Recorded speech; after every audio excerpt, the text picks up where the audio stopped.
Good afternoon, country people. Then we glad for meet up now. Now big salute with the throwaway for all man for outside. PIDGIN news debate. Now for we for turn back for talk inside some of the story the way they pass for the week we will just finish sabi say na week for a woman where e pass for Friday and na week 2 we plenty thing them before a woman one reach thing they be happen. We get this palaver for Edgar Lemebengom last Padiman is sleep if he sleep for that side so for inside Gatam on Friday after we big man says up for inside criminal court is sign book say they get for keep it for inside Gata for some half time. Now so to we go talk other case them where it be concern court sabi say Michelle Doki e be there for military court the week we pass last the senator from Gatam we talk to case for Sisiku Ayuk Tabim he too e be there for court case they don't push him for number 29 day inside this moon and a new judge where he go start that case or new magistrate he go start case for Sisiku Ayuk Tabi he go make na the number 3 magistrate where he go be on top that case when the case he go open again new for number 29 day for this moon. We go talk to read them for inside quarter 2 we get case when uncle Sesep he take Pikin he kill him for that side so for a Bekoko Yato we go talk that palaver. Now so too we go talk this palaver too for fire for Eligejwa where he cash for that side for week we will just finish now so too we go talk other small thing them inside Douala for the week case them for people then too they don't lose the day we own people them as well be talk for now yesterday Mola Jules Nana and even Oga Ajang Divine. Now the two people them that where they deal with this afternoon for Naktorim.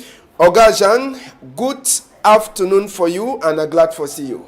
Good afternoon, Ambassador. We are glad for being with one again today as we used to be for talk matter the way they happen for our country.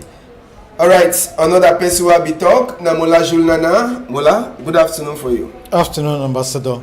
I'll be very happy for being on stage again today. All right, and before we enter for two get up for this afternoon, we ever get we small corner side, and we corner side for this afternoon. We go start first for talk this palaver for mile 4 Bonadikombo. This early morning time, mommy them take peace plant, make mash. Go for Chiefy house for talk say they so they never see water with their eye for 1 month and a half. And the mommy them or the people them for my 4 Bonadikombo for that side for Limbem. They blame them now for on top water management committee where they talk say they can take 2,000 for all man for inside my 4. Say they want go fix water tank where it box. But so today water never come. We hear say the people then say water committee they fit take the money or the tower tank boss. They blame now that boy them for that side for inside the Limbe say now then the box the boy they say they hear they talk say why they lie on top their name. Them too they don't vex just now. When now for go fix the water you know them. And they will already take 2,000 for people them for that side. So for my 4 Bonadikombo for Limbem. This morning time they be vexed. They make mash go for Chiefy house. No ask me where Chiefy talk. But Mola Junanam we dey cry palava company where the local water for outside there for Douala where they know they give water plenty. Now we get we own group where they don't form out for different sides. Them too they so mess. They go take 2,000. They say inside one house. If not 10 people them, just imagine they take the 2,000 for all the 10 people them for that house. Where you join that money, na plenty money. But so today 1 month and a half.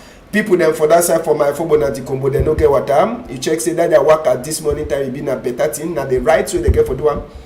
It be very aching say they so they don't decide for take money for them with a promise say they'll give them water. If after a period that promise will be respected, I think say now that way that for express themselves say they need water and because they don't take their money. But all the same, we just wait down for see if the people will take the money. If they get any concrete reason for defend why till date water never be. And at this point in time, sir, I even fear say this so would also water be very important for a community. Of which if now they don't get water, tomorrow if you say they get cholera or the outbreak of cholera will be for that town. So I just beg say this so may they do everything possible. Yes, they match.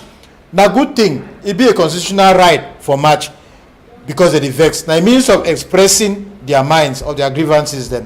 So I just beg the community to say may they see into that so that at least may that population be satisfied. Ogajan, this palaver for water come out take to 2,000 water management committee say they go give water but now Them say they fear for Sika say side with the tank they don't feel blame na that boy then say na the boy them they broke the tank, the boy then too they don't toss no na them. Now the water committee put them to the fear now for go look that tank and where they don't take 2,000 for people them for my for Bona combo. Yes, first I'll start by blaming the people that they accuse that boy they say that they broke the tank. That boy they do their thing, they need to lie. So when they lie for their name, then too they take their action. Secondly, for Cameroon, you know, say for solve any problem for Cameroon, match must take place. If they don't take place, they need to solve the problem. So make chief is seeing to it. According to the thing where we talk for here, water and life. If people they see 1 month, some days where they not get water, I should say sometimes where they drink now, a bit a month, will not be good for our health. If it cause many problems and many sick for our people, the way they suffer for limbe. Now, Toritu enter with EA for that side for Bangante. The detail we say they like say big man, he don't sign book, say he no want see any match for Bangante or for that side for any kind of style. That one too, I check and say no man, even if they don't pay you salary, you the vex, you no get for go make match. Match, I don't talk before. Say now the solve problem for Cameroon. At times something they do when they not come out for route. Government suddenly they react. Whenever I see population come out for say no, if they not do and so, we know they do and so, they need to come out for solve the problem. So that man for Bangante, for me, it waste my time because not enough day for Cameroon here where we finish match because they already be used to. Mola? Yes, I feel say so. So saying this, so even any law be difficult, but it must be respected. If this man don't take decisions, say they so they don't get for match. To an extent, it get right. But the other way, why you beat Peking, why you get for prevent that Peking from crying? Well, they didn't match because they be very happy. At least they be get that big man be get for propose another solution. Say okay, if we say una one match around the night, I prefer say they say una vex, una can't see me, so that we host on Dongamen, we talk, we solve the problem. But when you decide for say they so no match, now under provocation that of which we know the outcome. Say they so if they start match now, something will happen. The fit send police and they go beat them. They're good and fine. See if we say they beat them, but why they not go for respect to the constitution? We give that right for people and say they go down for streaming the strike when they be vexed. So the government just go for guide them. Maybe the security men just go for guide them so that at least may not destroy anything. So I just beg save this so that big man for Bagante may try for see back into this decision. Well, it surely did like say no man never make match, but it don't surely see like say something will surely happen. Now why they already start put law them for talk say if you don't talk say when something will happen. Well, we put that one for one side. Tori for this morning time. The Tori will be for all man him up since yesterday for night around midnight. It concerned that this palaver for Edgar Alain Mebengo, where he says is sleep the first sleeping from Gata for that side so for Kondengim. He then yesterday for night where big procureur says for that side for Yawendem. His sign book say may they put Edgar Alain Mebengo for small time inside Gata for Kondengim. Sabi say case for Edgar Alain Mebengo and other people then where they so they be get hand inside this palaver for MacForce where they so they be give money for say may they buy clothes them for K2 them for we country. They say whether they chop the money or they put the money for inside the qual last now that money now where it don't turn back for on top their head. So just now we get more than 4 people them we state procureur general is sign book yesterday say me they should done for inside Gata so the time when they get for fix their case and Sabi say for the first time this case for Edgar Alain Mebengo plenty history for inside for Sikasi na the highest cases where it don't stay so take 72 hours for a hand for people them for special criminal court where they never do no nothing. So last former minister for defense, former minister for transport, if you don't be to chief for cabinet for inside Nkunkuma a compound, all people that we don't check say go top chair when Nkunkuma he talk say no go she done again on top chair but last now he dey for inside Gata just now Molaju Nanam you don't follow the story since when it happened you like Cameroon you feel say now when they cashed some of the big people them whether money way they don't see family go come out or for you this palaver na normal thing. It be a disgrace to this country because how come say somebody like Mebengo whether occupy some important positions in this country. Chief of maybe a cabinet, presidential cabinet. He be minister for defense, minister of transport. Then today the whole world. Even minister for police people. For police people, them the whole world today. They see say they so demand on Tuesday they catch you go put them for prison. It be a big disgrace. Why they get for communicate even on that? Because for me, I don't make any sense. Say they so therefore catch this kind of man put it for prison. The most essential thing I say they so they go for try for get back that money where it take them. Because that money where it take it be more important for Cameroonians than for this man for be for prison. Then secondly, Mr. Ambassador, this kind of thing it push me I think about when this man will be Delegate General for National Security. Now this same person be give order, may they go catch now Olangena Owona and Mebara them. And today, now they go for them. So I ask myself, say so who will be responsible for this trafficking or more not talk say this so the thief money for inside this country. So if we say I just pray God, say if President of the Republic will really respect it very well as to own Papa. If today they send all people that are around me for prison, I just feel say at the dying minute you self no go put your 2 hands and 2 because now they appoint them, he get confidence of them. If at the dying minute they disgrace it means say he make maybe a bad choice, and if it make a bad choice, at least he can just take a decision. All right, Oga Jean, for top this palaver for me Bengo. Now one of the things that we don't need turn for all corner for Tori House since 6 today for night where they be sign books and make it remain from Gatam. As we Mulad already talk, you don't go meet up some of the people that when I say biggie order, say me they cash them, so all then they don't be neighbor enough for inside Gata. Yes, I quite remember in 2011, La Piro de Mbanga be sing say to the minister and Kondongi. La Piro be been a prophet. For me, I believe once they appoint to minister or director for this country where they inside Cameroon, so they add one room for Kondongi because finally bad as a bad retirement home will be now for day. The one a big clear for Cameroon. How many ministers are there for prison for Cameroon? How many directors are there for prison? So I tell when family they happy say they don't appoint their person director or minister, me I cry because at the end it will go end up for prison. Money where they talk say they begin every first being a minister of defense before it will be minister of transport. And that time when we don't buy that uniform then for treat them, they be compensated for appointing minister of transport instead of now that time for go prison. No, but instead plenty people they be saying say that appoint from defense to transport it be there like say they drop it because like big person like you know be get for go for down. Because defense now one place where any man it did like say it not for heaven. But now say the high post for the Cameroon they been for special people. How if he serve as minister of defense?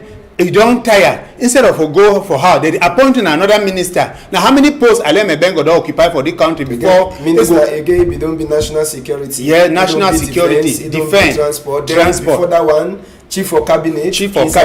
Four posts is the way they occupy for the country. How they know thief money? The problem, the one that for blindfold Cameroonians, they say they lock them because no minister where thief money. They never tell we say they don't take even 1 million for you. First, that one that for just for hide them. It shows that people they sleep for prison, where they for prison so, or even they sleep for prison.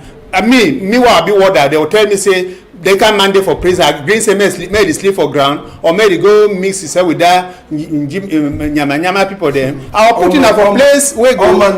Oh man, no, the people them. I know you sure say they sleep stand up at that prison that they stand for new bear. I will tell you say no.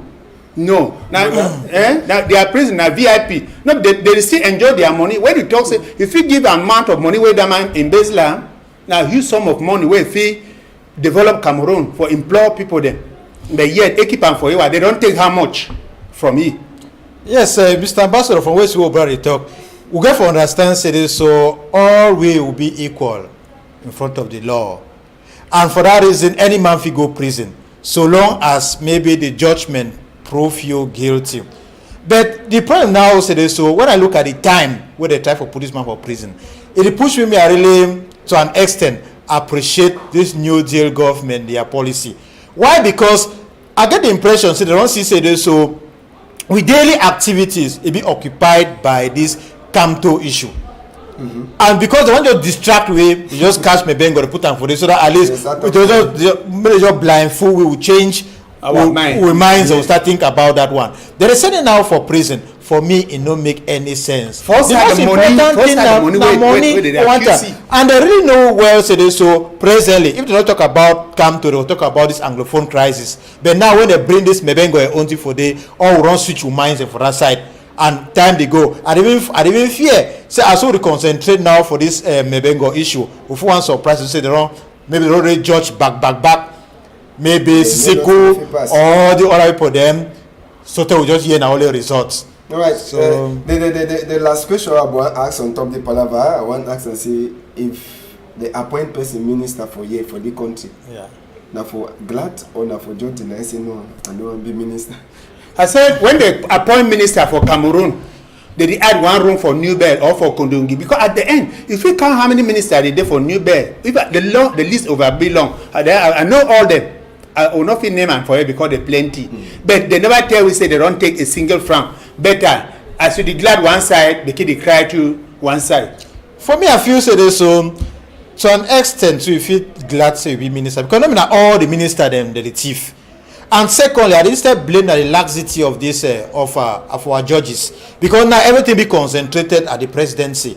Because if at all during that period where this Mr. Mebengo they be discovered and say run by Nkutu their uniforms until sometimes something be wrong. That particular moment they go for convoking, try for asking say but why, and maybe they take a decision. But they leave it, they give it much time so that they go concentrate. It develop its own anxiety so for political anxiety for tomorrow. Then today they don't just decide for somebody to put it so. But at the fear, say they so say not only for Alain Delon in film where actor they die. So they just fear say they so make actor too they die mean they no find himself too for Kondenge. All right. We go left case for Edgar Alain Mebengo, but we never come up for courthouse. Another person to be there for inside courthouse this week we finish. Now Barrister Michelle Ndoki, now one of the strongest in Gondere for Palava. They call it an Iron Woman for Palava for law. Sabi time we court, it be a constitutional council with the talk on top Palava for vote for get new president. Barrister Michelle Ndoki be talk plenty, and even Palava for Professor Maurice Kamto party, Cameroon Renaissance Movement. He been a member for the cash away the cash this time. Now for Sika the peaceful work away they be make inside Douala here. Now for this week on Thursday, where it will be there for before court, for military court for that side for your own judge. Last judge to his sign papers. He made they put it for that side so for inside Gatam with Professor Maurice Kamto. Sabi say as we be the meet up Professor Maurice Kamto from Gatam, where he did so Barrister Michelle Ndoki Seseb, if he don't be na person way, if he don't strong, and Sabi say Professor Maurice Kamto and the other people that they be there to from Fundi court for ask for bail so that if he come up from their house, then go judgment anytime they get for can judge and bet. And Fundi court too, if he deny them that bail, so Barrister Michelle Ndoki, it be the latest Ngondere barrister we enter from Ngata, and he the enter from Ngata na day before the glad a woman name for inside Cameroon. Mula, this case, Michelle Ndoki, Cameroon Renaissance Movement, and Cameroon, we sabi say Ideso, Professor Maurice Kamto, and the other people that they be one ask for bail, we mean say na habeas corpus, as we they call them, where they get for acts, then court he go hear them, then if court he decide, they fit stay for house, come for court, but Fundi court it deny, they send the back from Ngata. Then last this woman where they cash it day before, or maybe they put it from Ngata day before Women's Day. How you check this story for Cameroon Renaissance Movement as when they go every day? Yes, I feel so there's should it happen now for this Cameroon Renaissance Movement. This government presently they make an indirect publicity for this particular party. Because I quite remember, say last week I be go down for Southwest, I reached right up to Sampit. My greatest surprise, some of me asked me, say, I say my pikin, this person where they call it come to now which party that? That tell he say, oh, he don't be ever knows that kind of party they exist. But next time he go see where go vote, he'll go vote that party. So indirectly, we remain a publicity for MRC. I don't understand why. So the sooner the better. May they stop for make that kind of publicity because they go push Kam to maybe a hero for this country. Then when I go back now for Barrister Michelle Ndoki. There's some very strong and intelligent woman that, of which they taking out a center for Kondengi. For me, I feel say so. I even trapped that way they set them for this government. They set trap because if you say ask any person say this, so wait till this woman do for find herself for Kondengi. Now because of the peaceful march, before this particular day where this particular party emerge, so other party to be matched with a presidential candidate. If you say me, I don't want to call a name for her, and they will catch it. None of them will be sent for prison. Why be say this particular the other party emerge? They send all the militants for prison. It means say something be wrong. And presently, at the back, maybe the government say this, so may they stop for put certain people there like heroes for this country, because I be very very convinced say this, so when they go solve this problem, this particular party it will get a very big stand for this country, and now the government go cause them. Mola Jean, this case for Professor Maurice Kamto with the deny bail, he get for Iside for Ngata, and Mission Doki barrister with the put it for Ngata official day before the glad woman. I be not talk say Kamto na first of all na intellectual, secondly na renowned lawyer. Anything where Kamto they do for this country, they do anything out of ignorance. Now say they don't see, say they don't open, and if they leave it. Na person where if he hold the country so put and down because he gets sense and it being a lawyer. Come to for me, according to me, I don't see anything where do way be so for be for prison. People they get different opinion. Secondly, Ndoki Michelle, they make me at the feel say I feel as to send girl picking for school because my family not vex. They are picking a star. I say be star so they increase the popularity and they increase they make for people they know say still they alive. Ndoki Michelle they no be so for Kashi. Over question where we don't ask during presidential election for president of constitutional council. It be confused the court. Yes, it be too much. It be too much. So now that they see and say if they leave the girl, the country. If it turn upside down, they need to put it for prison because they don't commit any crime. They don't commit any crime according to me. Yes, Mr. Ambassador. As I try for talk say this so they make a publicity. I quite remember some quotation where Mr. Kam to be making during this Constitutional Council maybe debate. If he asks that president say this so, if he talk for say, vous avez la connaissance de votre connaissance. Mais je ne suis pas sûr que vous avez la connaissance d'autres connaissances. So in the end, we try to tell you so maybe your own reflection it be limited at this Cameroonian level. But when I forget for no say so Cameroon don't ratify some certain international laws the way they get for be respected.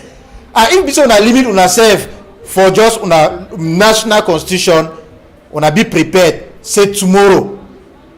Those laws that they be ratified internationally, they will be used against Una. So they know we understand. So no surprise for see how it is see say maybe other foreign bodies that they call for Cameroon for talk say they so just that one to have one talk on top. You sabi say European Union be talk on top that one. Inside the week, all European country them they be sign book for talk for Kunkuma, Ngomna for country for Cisse, made they left Professor Maurice Kamto and they find some last medicine where go cure this palaver for Northwest and Southwest, we'll go enter for this small time. Inside the week too, where Donald Trump, a big man where the look out affair the way concern Africa, where he says the enter country next week. It will be talk for Radio France International on top this palaver too for Professor Maurice Kamto. He talks for it, the way with the cash Maurice Kamto, it no mean anything. The way with the cash Maurice Kamto, it no mean no nothing, no do no nothing. So for he want to see me the levy. And Minister Ngomna Togman, that will be answer back. He talks to make all man who he peace. Say me they no carry play go for corner eye. Now I mean say waiting. Cameroon it do all the way they correct. Say all the way they don't do am sote for now. Palava Kamto it correct and it according to law. Yes, for now a political statement. I don't vex with that talk minister. That talk minister. I don't vex with it because they play a role as maybe a representative for the government. You know, if it stand for in front of television, it talk openly, say yes, we don't go wrong somewhere. It is defend the government correctly, but internally, I be very, very sure say they so when they go back for house, that they really understand say they don't put hot potatoes inside their shoes, because when I see that Mr. Kamto, I say they for this so. A very intelligent man. I been known worldwide. So we'll be very, very careful. I just beg President Paul Biya, who big papa, with papa waiting for your own day. So make it just work out one day so he sign clemency for all those people them. If not, sometime it will cause you more problems. Already we overget problems. Southwest and Northwest, we know they for sleep because of problem. Boko Haram they for North. Then now this other one. People they for high road. They for everywhere with the inside problem. So more try for limiter. All right, we go enter to for this other court case. We don't promise say this morning that we'll go finish with all our court case them before we enter for different in them. Maybe the other court case will be happen for the week. So for Tuesday or Thursday before a woman name. Now case will concern Sisiko Ayuktabi and the other 9 people the way they so they be thief them from Nigeria, bring them for Cameroon. As well as Sabi Nigerian court, if you don't sign inside the week, we just finish say it they so me they left these people then bring them back for Nigeria. On top that one. Compensate 8 million for on top each money hate. Well, so they bring them back. Minister for Justice for Nigeria too don't talk. Say court commandiam country, you know, if you talk no nothing on top. But on top that one, Siseko Ayuktabi be so day for court and the other come be them this week we pass and the week we pass now week 2 in Kunkuma be sign book for change the magistrate way be don't look out this case. It go be the number 2 magistrate way they leave the case halfway. Sabi say the first magistrate be then Colonel Begam Bozo. Number 2 magistrate, Mem Michel, where it too don't leave a halfway for Sika say they don't transfer it for Boyam. Another person, he go start the new case, like he go start the case new for number 29 day for inside this moon. And the case, it is also happen when Nigeria courts, it don't talk to me, they send all them back for Sika say they no be respect. Commandeer them, where they take bring them for inside Cameroon. And on top that one, 8 million like compensate on top each money hate. But the case, Ngomna for Cameroon, he never so talk. On top the court case we or the ruling we court for Nigeria he get Ogajang. This case we go hear them again for number 29 day for inside this month. Yes, Ambassador. We will hear them again for 29 of this month. But one thing they did, some man be cash man. He look rope for tie, he not see rope. He tell the man say go, I be the only fool you. Cameroon government they need to see rope for tie, Sesiko and he code them. And if they talk say me they leave the people them. Nigerian court talks say they leave them, and then they still tie the people them. After 2 judges they don't try the matter, they not fit judge them. That means say surely they not the really sitting where the people they do. They just they if they be see thing where they be do then 3 people they not fit judge case, and they also adjourn. So for me, I see say may they send the people them back for Nigeria, and they don't make a Nigeria don't get a very bad name. Saying people they go seek asylum for their country, then they catch them for their country, bring them back. It be very bad.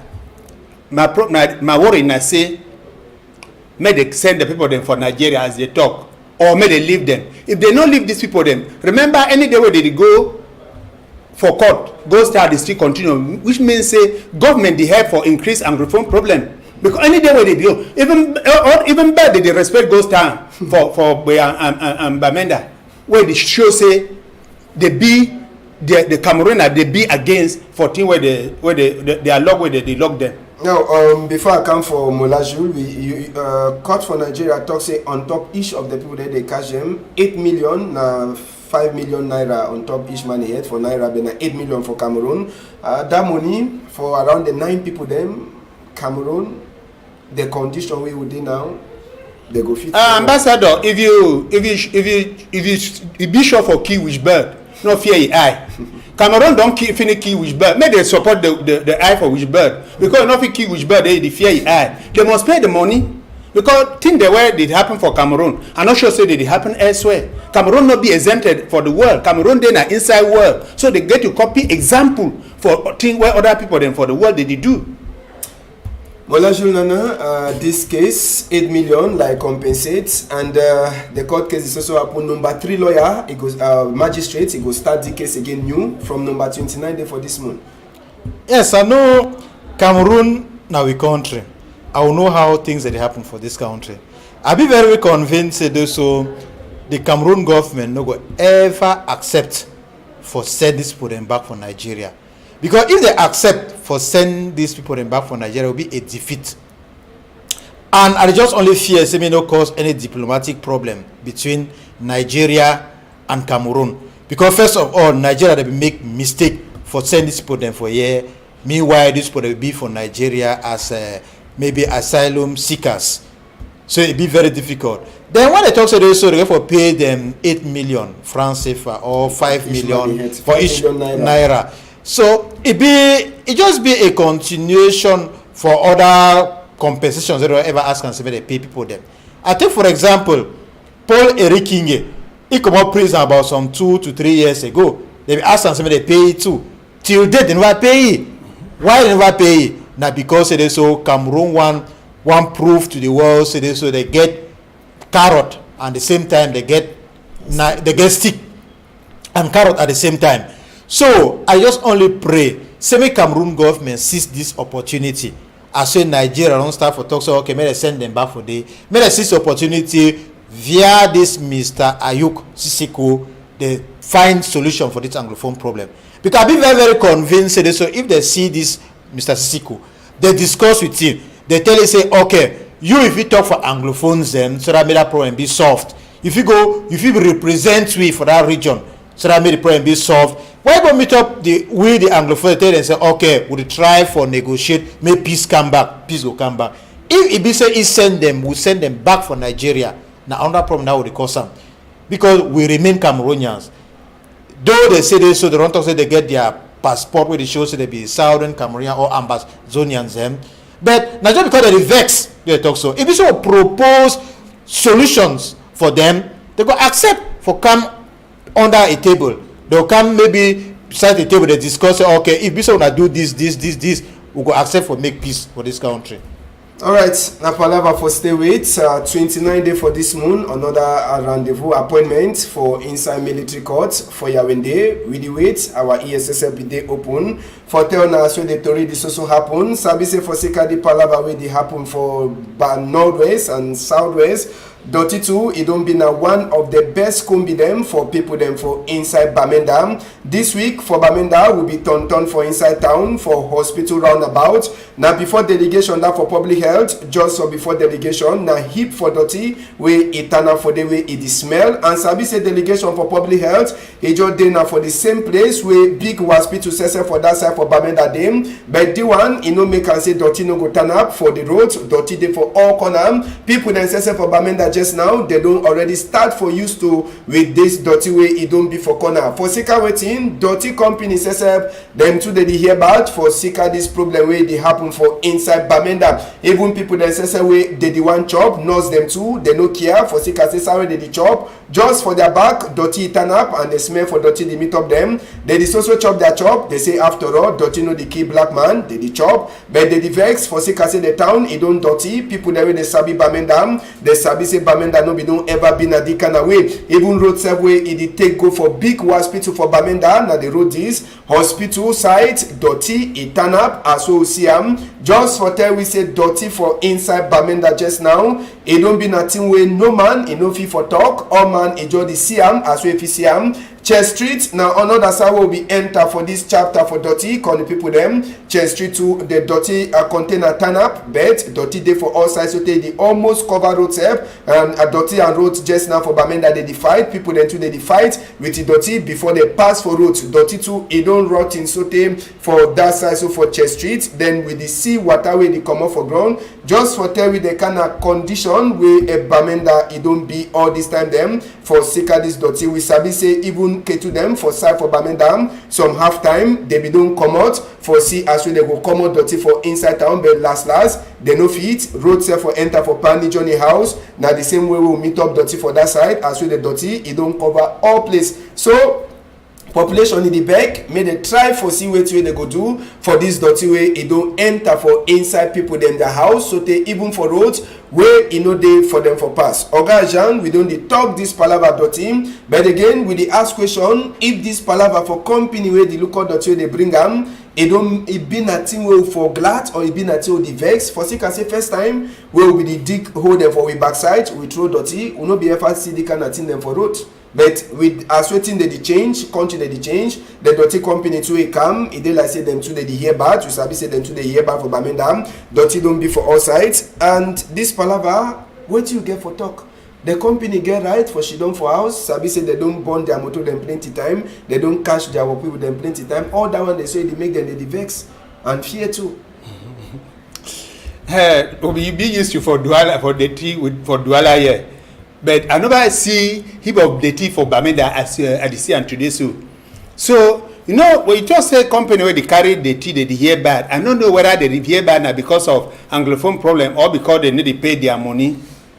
Now because of the problem, palava we did it. So and at the end they just say Cameroon no get problem. See the kind of problem what we face them all over our country.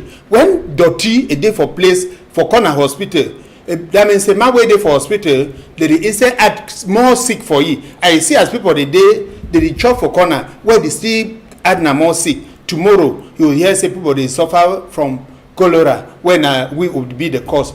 So I plead for people the other day for Bamenda say dirty it affect all man, whether na anglophone or na francophone, dirty they affect all man. May they not disturb people that they carry dirty, and may they not burn their motor because they like hospital, they like doctor them. When if you, whether they block road anyhow, they allow doctor say may go treat patient. Right. Mola? Yes, for me I feel say so. If you say that they wait now on this this company where they carry dirty, make and carry them, it will be now very difficult. Difficult why? Because it is so they don't burn some of their motor them, and they be frightened for come again for day. So it mean now say so we brothers and sisters there for that side. They get for try for cure themselves. Cure themselves how? They will ask themselves say so why the dirty remain for here? Now who the suffer? Now the government. Now the amber boys or now the population. The answer go be that say now the population. Because if tomorrow we say cholera day for the now the population will start die. For that reason, I feel say so they get for reconcile with this company they carry dirty. Or they even decide say so if strike be every Monday, Tuesdays and Wednesdays, they decide for regroup themselves, they carry that dirty, or they take a decision say okay. Any man go find some small place a backside, a dig hole for make a compost manure, so that make that dirty no dey for day. It go help them. It will help so many of them. Because if this strike continue, they decide for say they so they go through dirty friend. Now they go suffer because presently now almost 3 years this strike action they be. When I feel say we feel say this so why solution never be. If solution never be for solve this anglophone problem, you say a solution for carry dirty go be. No solution no go be. So they go for take now the problems into their hands to solve them, because after all, if they fall sick, nothing will go hospital. It's just like if they decide now for go born hospital. If they decide for go born hospital tomorrow they're sick, they'll go outside go cure themselves. Where they go be? Ghana, I don't talk say they dig small hole there for their backside. For their backside, the man the way they rent, where not even get small place for dig even small hole for put. You can arrange with landlord. If it rent compound, it means say some place must be do general okay, but for some compound for Douala they not even get place where they throw in the toilet.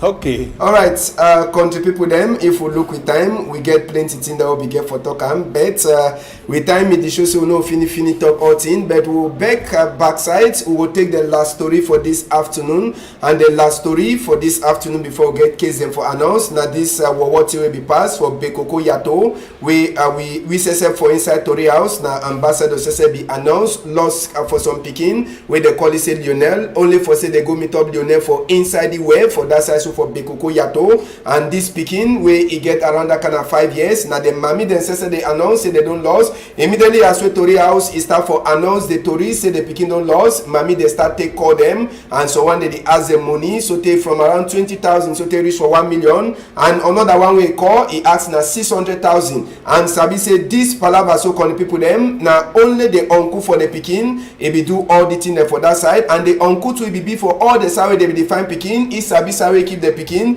He no ever talk. Now last way you see am say that 600,000 wey dey ask and no come out. Now for the way they so he kill the pikin, throw him. Now the uncle say that we wear black, we a police say na he help to them or near them for go show side way they so be keep the pikin, so they as we kill the pikin, throw him for inside way. So now just the thing the way pass for inside wala yem and na uncle for house. As well they talk just now, the uncle a day for inside Ngatam. We go talk small on top this one. Mola Junanam. This kind of thing for inside Douala. This kind of thing for Cameroon. You go call the one say waiting.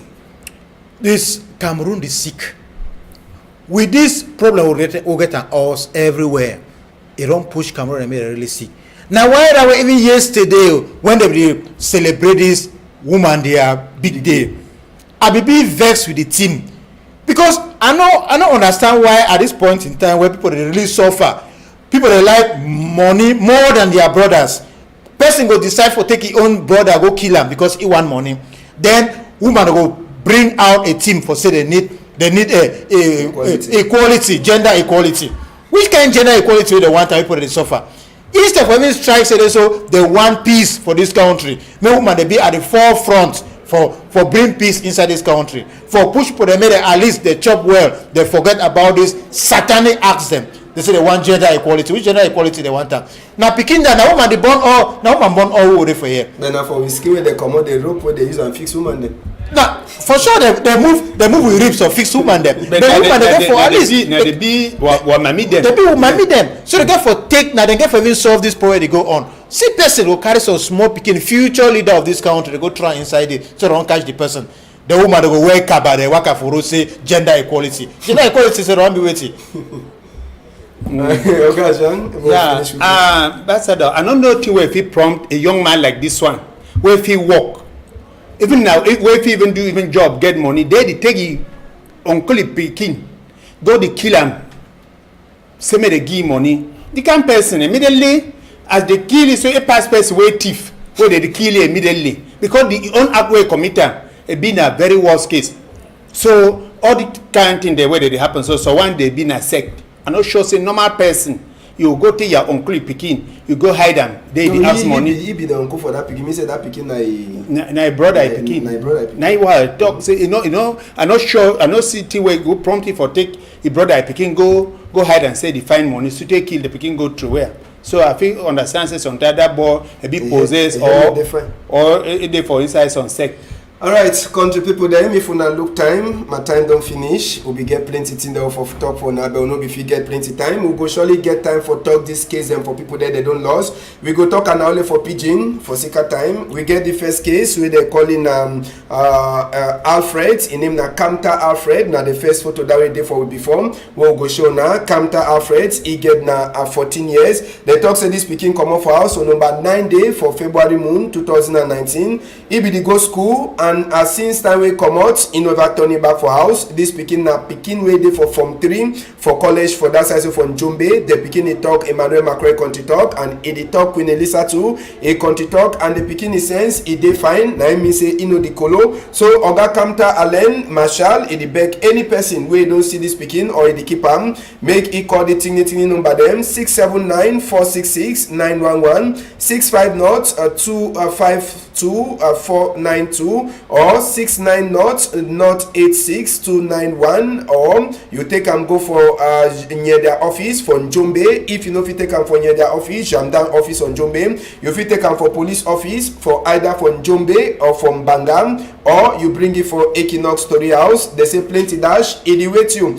Another case to get them for we before, now case for some boy where they calling a Mokom Glen Angu, now some other one that we go show na photo for now the picking that Moko Glen Angu talk say the papa name na Angu Edmond he did done for Bamenda for Cowboy Junction. They talk say the picking he lost for house on number 3 day for inside this moon and the picking he know the talk but he did hear. So any man way he see this picking the family the beg say make he call this dignity number them 677-766-024 or 670-282-228. They say dash 2 elevate you. Another one way there for we before so for case for pikin we don't loss we get this one he own name na Kwam Dylan he get 14 years, and pikin for second FA according to it here. They say come out for house since for Wednesday, number 6 day for inside this very month for go school, but since that time the pikin he never turn back for house,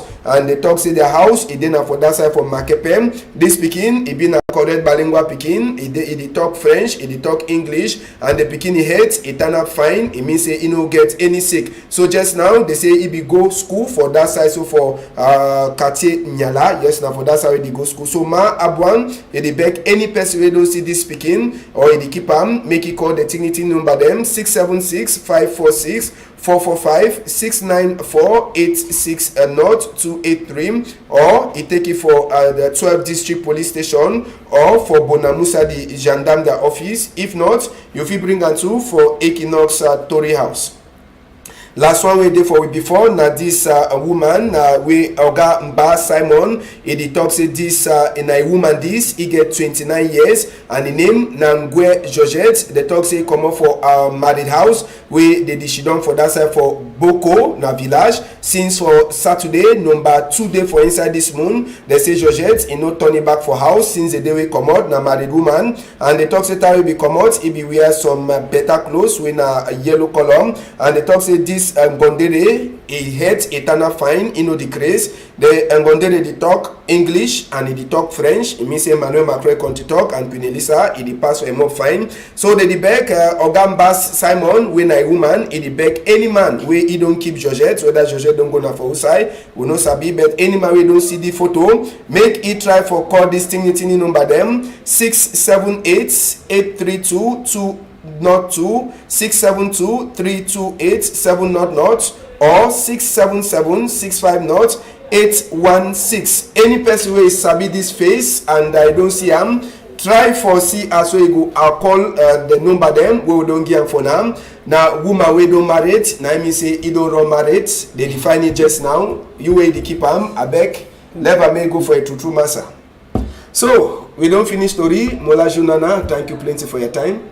Thank you, Ambassador. All we go for work with peace plans now. Okay. Oga Jean, thank you to plenty. Thank you, and I thank all my way the wash we.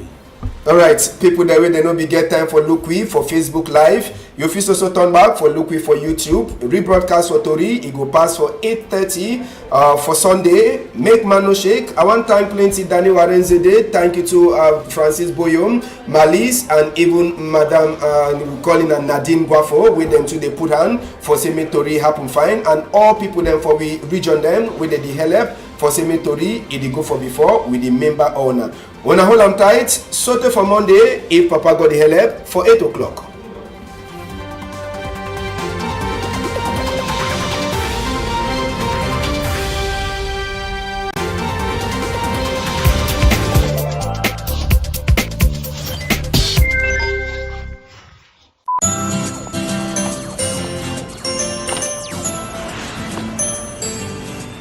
Hey kids, this is yours.